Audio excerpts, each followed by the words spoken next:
الذين صبروا وعلى ربهم يتوكلون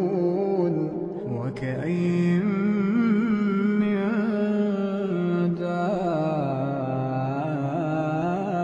دابة لا تحمل رزقها الله يرزقها وإياكم وهو السميع العليم ولئن سألتهم من خلق السماوات والأرض وسخر الشمس والقمر ليقولن الله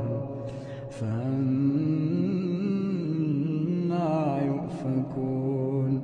الله يبسط الرزق لمن يشاء